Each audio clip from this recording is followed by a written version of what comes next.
Hello everyone, Soulflame here, playing on my Arcane Mage Soulflame. Today I'll be giving you a quick run through of the DPS Silver mode of the Proving Grounds.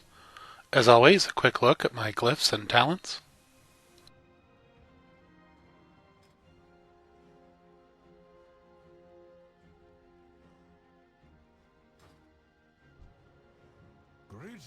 All of the countdowns and warnings you'll see as the video progresses are provided by the Proving Grounds module of the DBM add-on. If you don't already have that, I suggest you get it. Wave 1 has only one special ability to worry about, which is the Guardian's Shield Wall ability. It blocks all damage from the front. To counteract it, simply attack from behind. Since the Guardian's shield was facing an inconvenient direction for me, I simply attacked the other enemy first, and then only moved when I have to. When you do move, be sure that you try to stay within 8 yards of your Rune of Power. When you're within range, you'll have a buff, so just look for the icon among your buffs.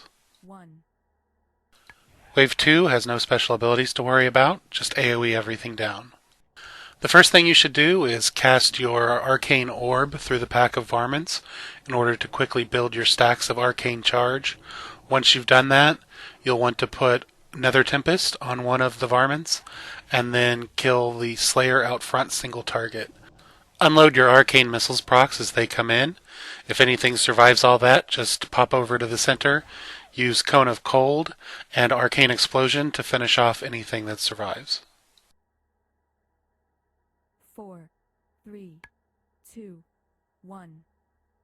Wave 3 introduces the Amber Weaver. It has only one special ability. It summons a large orange ball of goo called an Amber Globule.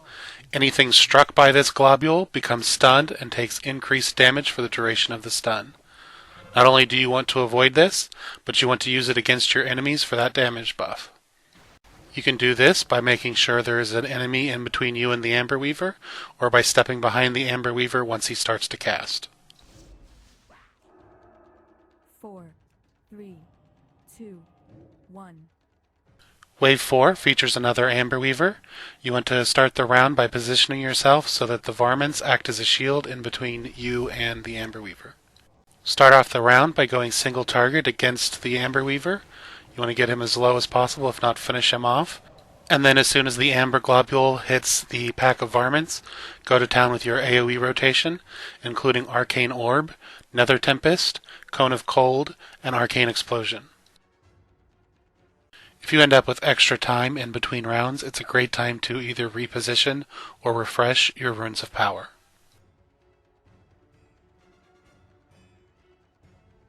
Four, 3, 2, 1.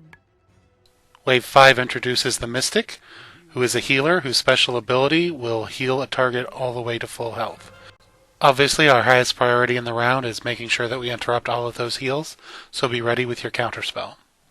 You'll want to start the round by using your Arcane Orb to hit as many targets as possible, both the Mystic out front and the varmints in the back, and then place your Nether Tempest on the varmints. Once you have that all set up, go back onto the Mystic and bring him down single target, once again being sure that you interrupt all the heals.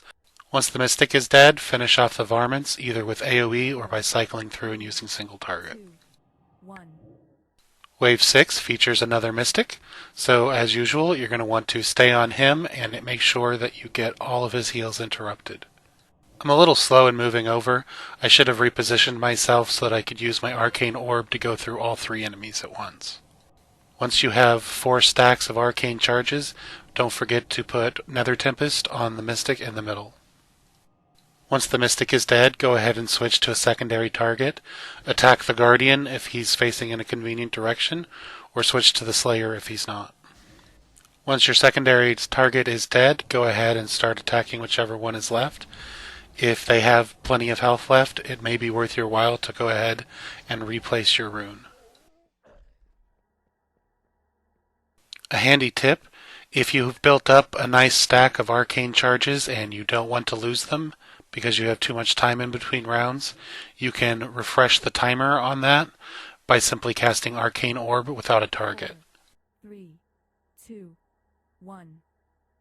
Wave 7 features yet another Mystic, so once again, our top priority is to kill him as quickly as possible while interrupting all of his heals. We're going to start the round so that the Mystic is in between us and the Amber Weaver, and use the Amber Globule to kill him as quickly as possible. Once the Mystic is dead, we're simply going to go around the room using the Amber Globule to kill everything as quickly as we can. When you get a chance, throw your Nether Tempest onto the Amber Weaver. It should do significant damage to the pack in the middle while you're bringing down the Guardians.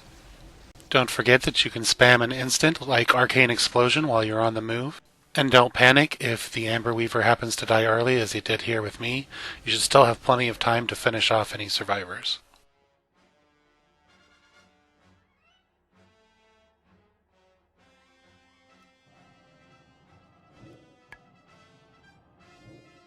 Four, three, two, one. The first thing you'll want to do in Wave 8 is polymorph one of the two Amber Weavers. Once you've done that, Wave 8 is very similar to Wave 7. You're just going to go around the room using the Amber Globule's damage bonus to kill each target in turn very quickly. Ideally, you should start with the Mystic in the middle. It makes it much easier to interrupt those heals. I did not do so, and as a consequence, I ended up missing a heal. Fortunately, the damage bonus made it such that I would still have time to kill everything during the round. Eventually, you should be left with nothing but the two Amber Weavers, so simply stand behind one to use it as a shield, and then finish off the other one. When the first Amber Weaver dies, simply finish off the second one, and that should complete your round. If you have questions or comments about this video, you can reach me through this YouTube channel or on my blog. As always, thanks for watching, and I hope this video helped.